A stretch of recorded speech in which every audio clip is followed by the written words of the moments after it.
part of the strength of the field and the potential of chondroitinase is that data has been developed by people all around the world that are completely independent, in completely different labs, and completely different models, and we really think that's a strength of the work.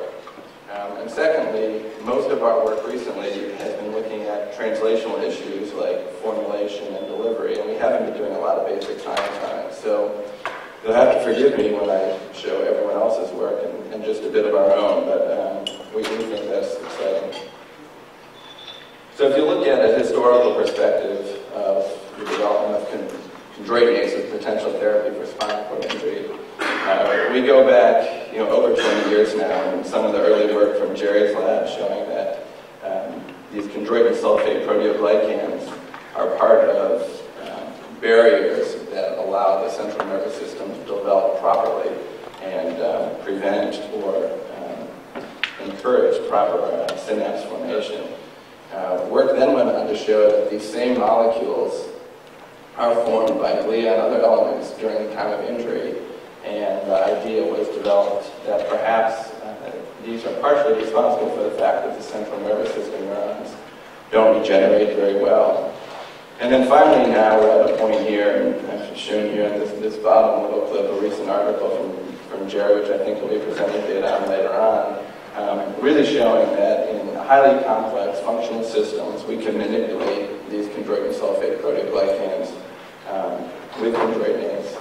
and result in functional improvements in these models. At Acorda, one of the early things that really stuck out for us, for most people, is a picture. And this is again some work from Jerry's lab and done by Stephen Davies, who I think is also here. And this is some work, and I don't really know how well it shows up, but basically what it shows is that in neurons that are transplanted into injured cords, you get a robust regenerative response, and that this regeneration stalls when it reaches the glial scar and the chondroitin sulfate proteoglycans that are generated around that glial scar. And I think for us and others, this was one of the really early demonstrations in vivo that the chondroitin sulfate proteoglycans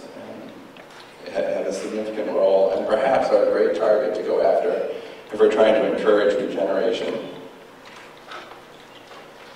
Soon after that, Lawrence Moon did a study where he severed a certain pathway within the central nervous system, the nigrostriatal pathway, and was able to generate a limited but significant amount of regeneration